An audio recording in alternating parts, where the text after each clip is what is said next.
said about listening to young people. Marilyn Manson, who himself is a sort of an outrageous rock star, who some people might think is a bad influence on young people. In fact, they tied him to the sort of Columbine shooting.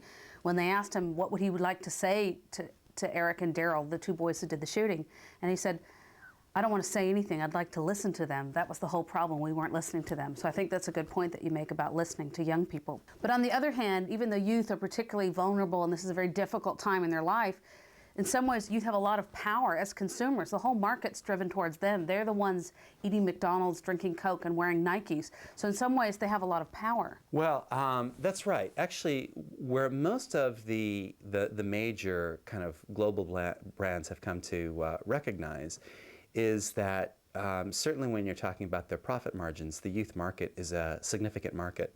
And what we've seen in the 80s and 90s is much more clarity of focus in the youth market. In fact, they're one of actually the few people who have listened to youth.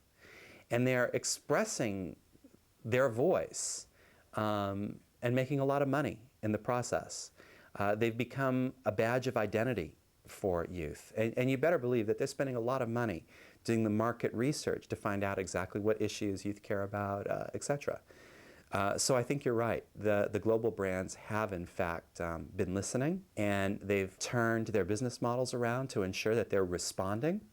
And as a result, I think they're making a lot of money in the process. That's true. So in some ways, you know, the youth are buying a lot, and they're, you know, sort of subsumed in this sort of shallower aspect of life, even if it is perhaps to mask the pain.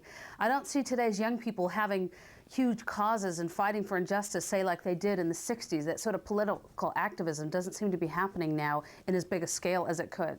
Well, I don't know that it's fair to argue that youth aren't politically active. I think what it is that youth are rejecting our understanding of political activism. And I think to a large extent it's because they don't believe in that sense of political activism. And to a large extent, I think there is a lot of sense in that frustration, their frustration, if you will, with the political activism of old.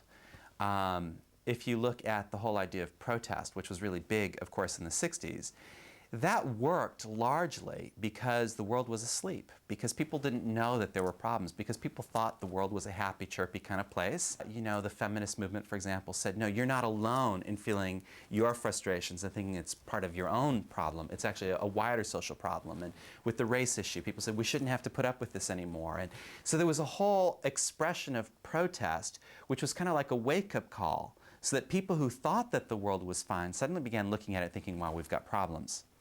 And another way that today we kind of construct political activism is around the power of the vote.